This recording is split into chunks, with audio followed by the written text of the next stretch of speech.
Hello दोस्तों, स्वागत है आप सभी का हमारे इस YouTube चैनल में। और आप अगर इस वीडियो को पहली बार देख रहे हैं तो हमारे इस चैनल को सब्सक्राइब करें। और हाँ, इस वीडियो के नीचे लाइक बटन को दबाना ना भूलें ताकि हमारे वीडियो आप तक पहुंचे सबसे पहले। तो आज हम क्लास 12th की हिस्ट्री चैप्टर भक्ति सूफी परंपरा के इम्पोर्टेंट पॉइंट्स को देखेंगे जो कि बहुत इंपॉर्टेंट है। तो आइए शुरू करते हैं। बहुत छोटी वीडियो है लेकिन बहुत काम की है। तो आज आपके लिए पहला प्रश्न है और इसका उत्तर भी मैं बता देता हूँ। तो पहला इसमें पॉइंट है कि ईश्वर की भक्ति 1000 वर्ष पुरानी परंपरा है। इस पद्धति में उपासक मंदिरों में अपने इष्ट देव की उपासना करते थे। पहला पॉइंट आपको याद हो गया। ईश्वर की भक्ति की परंपरा 1000 वर्ष पुरानी है। इस परंपरा में इष्ट देव अपने देव की उपासना मंदिर में करते थे। दूसरा पॉइंट है कि लगभग 6वीं से 7वीं शताब्दी में विष्णु के उपासकों को अलवार तथा शिव के उपासकों को नयनार कहा गया। तो लगभग 6वीं 7वीं शताब्दी में जो विष्णु धर्म को मानने वाले अनुयायी थे उनको अलवार कहा गया, और जो शिव धर्म के मानने वाले अनुयायी थे उनको नयनार कहा गया। ठीक है, नयनार संत और संत अलवार, ये जो दोनों लोग थे ये शिव धर्म की शुरुआत की थे नयनार ने, और विष्णु धर्म की शुरुआत की थी संत अलवार ने। अगला पॉइंट है आपको कि विष्णु के 10 अवतारों का उल्लेख किया गया है। विष्णु के कितने अवतारों का उल्लेख किया गया है? तो 10 अवतारों का। इस समय भगवान विष्णु को लोकमान्य देवता के रूप में माना जाता था। तो जिस समय इनके 10 अवतारों का वर्णन किया गया उस समय जो है भगवान विष्णु को लोक देवता यानी सबसे परंपरागत देवता माना गया था। तो अगला पॉइंट आपके लिए है 12वीं शताब्दी ने बासवन्ना नामक ब्राह्मण के नेतृत्व में कर्नाटक में क्या हुआ था? एक संप्रदाय की स्थापना की गई। इस संप्रदाय का क्या नाम था? इस संप्रदाय का नाम था, इसके अनुयायी वीर शैव जो है कहलाए। शिव के वीर शैव का मतलब क्या होता है? शिव के वीर या शिव के भक्त तथा लिंगायत लिंग को धारण करने वाले कहलाए।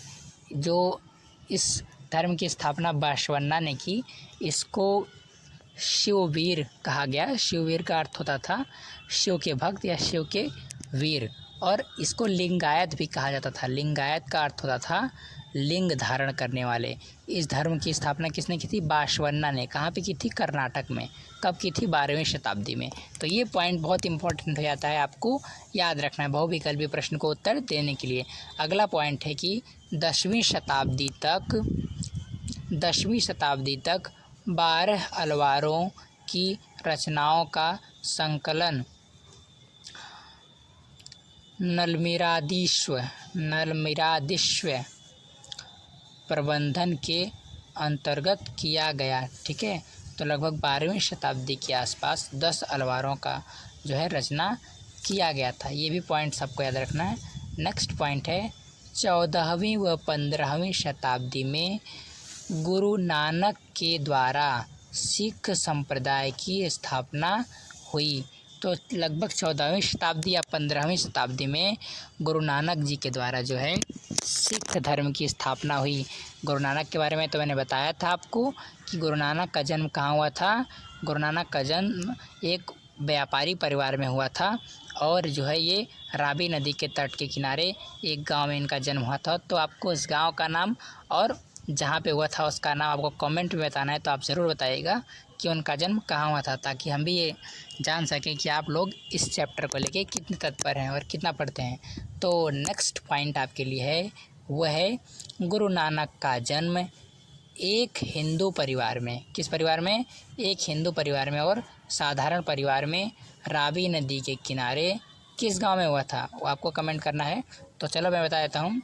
तो एक रावी नदी के किनारे पंजाब के ननकाना गांव में हुआ था। ठीक है, पंजाब के ननकाना गांव में हुआ था। तो गुरु नानक थे वो एक धार्मिक व्यक्ति थे, और उन्होंने जो है बहुत सारे ग्रंथों का रचना की, जिनके ग्रंथों को क्या कहा गया, गुरु ग्रंथ साहिब के नाम से जाना गया। ठीक है, तो गुरु नानक ने धार्मिक आडंबरों तथा यज्ञों और मूर्ति पूजा तथा तपस्या का विरोध किया था। ठीक है, इन्होंने क्या किया था, जो यज्ञ थे, मूर्ति पूजा था, आडंबर थे, उनका विरोध किया था। तो इनके विचारों को शब्दों में संग्रहित किया गया, इनके जो विचार थे उसको शब्दों में संग्रहित कर लिया गया था। अगला पॉइंट है आपको कि सिखों के जो 5वें गुरु थे उनका नाम था अर्जुन देव। तो सिखों के 5वें गुरु अर्जुन देव ने आदि ग्रंथ साहब की रचना की। तो सिखों के जो 5वें गुरु थे उन्होंने जो नानक के सब दोहे थे इनको मिलाकर एक ग्रंथ बनाया, उसका नाम रखा आदि ग्रंथ साहब की रचना की, जिसमें गुरु नानक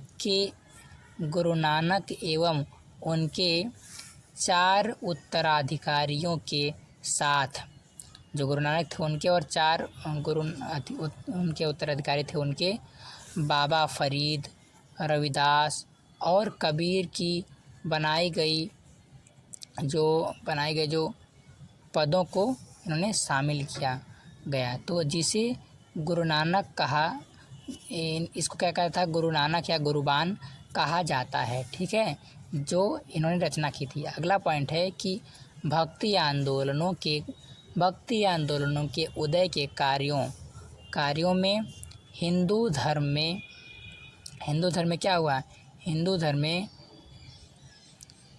बहुत सारी कुरीतियाँ व्याप्त थीं। तो वैदिक कर्मकांड का आडंबरपूर्ण होना, इस्लाम का प्रचार, सूफी संतों तथा उनकी जो सूफी संत थे वे लोग और जो उनके अनुयायी थे वे लोगों ने क्या किया, उनकी समानता की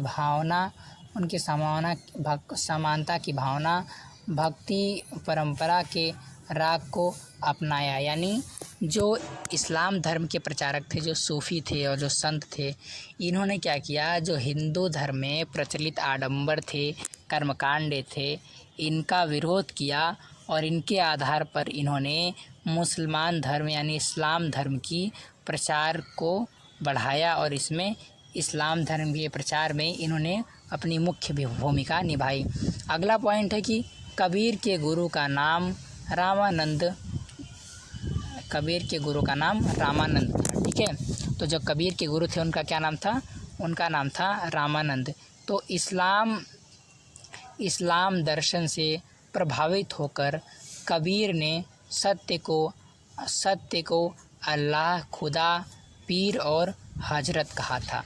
तो इस्लाम धर्म से प्रभावित हो गए थे ये, तो इसीलिए इन्होंने अल्लाह कहा था, इस्लाम धर्म को खुदा कहा था, पीर कहा था। ठीक है, तो अगला पॉइंट है कि मीराबाई ने अपने स्त्री धर्म की अवहेलना करते हुए वैराग्य अपनाया और विष्णु के अवतार कृष्ण को अपना पति मान लिया। ठीक है, तो जो मीराबाई थी उन्होंने विष्णु के जो धर्म के जो उनके अवतार थे कृष्ण, उनको अपना पति मान लिया और उन्होंने अपने पति को छोड़ दिया। ठीक है, तो उनकी भक्ति में लीन हो गई अगला पॉइंट है कि 15वीं सदी के उत्तरार्ध में असम में वैष्णव धर्म की मुख्य परंपरा के रूप में शंकर देव का नाम आता है। ठीक है, तो 15वीं शताब्दी के आसपास जो वैष्णव धर्म था उसकी मुख्य परंपरा के रूप में शंकर देव का नाम आता है। तो शंकर देव की शिक्षाओं को भगवती धर्म के रूप में जाना जाता है। तो अगला पॉइंट क्या है कि जो शंकर देव हैं उनकी शिक्षा के रूप में, उनकी जो शिक्षा थी उसको किसके रूप में जाना जाता है, तो उसको जो है हम भगवती के रूप में जानते हैं, क्योंकि ये भागवत पुराण पर आधारित थी। तो अगला आपके लिए जो महत्वपूर्ण पॉइंट है वो है ख्वाजा मोइनुद्दीन की चिश्ती को गरीब नवाज कहा जाता है। ख्वाजा मोइनुद्दीन की जो चिश्ती थी वह राजस्थान के अजमेर में है और उसको गरीबों का नवाब कहा जाता है। ठीक है, तो अगला पॉइंट आपके लिए है जो वो है आपको बताना है। अगला पॉइंट है कि खानखाह, जो खानखाह था वो चिश्ती सूफियों की गतिविधियों का प्रमुख केंद्र था। तो जो खानखाह था वो चिश्ती गतिविधियां जो थी उनका जो ये प्रमुख केंद्र बना हुआ था। तो ये भी पॉइंट आपका इम्पोर्टेंट है, बहुत इम्पोर्टेंट, जहाँ से बहुविकल्पी प्रश्न पूछे जाते हैं। तो नेक्स्ट पॉइंट आपके लिए जो है वो है शेख निजामुद्दीन औलिया जो थे, शेख निजामुद्दीन औलिया चिश्ती सिलसिले के सबसे प्रसिद्ध सूफ़ी संत थे। तो जो शेख निजामुद्दीन औलिया थे ये सिलसिला होता था तो सिलसिले के सबसे प्रसिद्ध संत थे। तो ये भी प्रश्न पूछा जा सकता है, तो आपको ये पॉइंट याद रखेंगे तो आप प्रश्न के उत्तर को दे पाएंगे। अगला पॉइंट है कि भारत में पहली बार अरबों का आगमन प्रथम शताब्दी में समुद्र मार्ग से पश्चिम भारत के बंदरगाहों पर हुआ। तो पहली बार अरब लोगों का आगमन हुआ और प्रथम शताब्दी से पश्चिमी भारत के रास्ते हुआ था। तो अगला पॉइंट है कि ब्राह्मणवादी प्रवासी समुदायों के लिए मलेच्छ शब्द का प्रयोग करते थे। तो जो प्रवासी समुदाय थे उनके लिए ब्राह्मण लोग जो है मलेच्छ शब्द का प्रयोग करते थे। तो आई होप कि आज की इस वीडियो में आप इन महत्वपूर्ण पॉइंट्स को याद रखेंगे, और अगर इस आप महत्वपूर्ण पॉइंट को याद रखेंगे तो निश्चित तौर पे आप जो है सारे ही प्रश्न का हल बहुत ही अच्छे से कर पाएंगे। तो आशा करते हैं कि आपको ये वीडियो बहुत पसंद आया होगा, और पसंद आया तो एक लाइक ज़रूर बनता है। तो तब तक के लिए बहुत बहुत धन्यवाद, और ऐसे ही आप देखते रहिए हमारे चैनल ब्लाइंड एजुकेशन वर्ल्ड।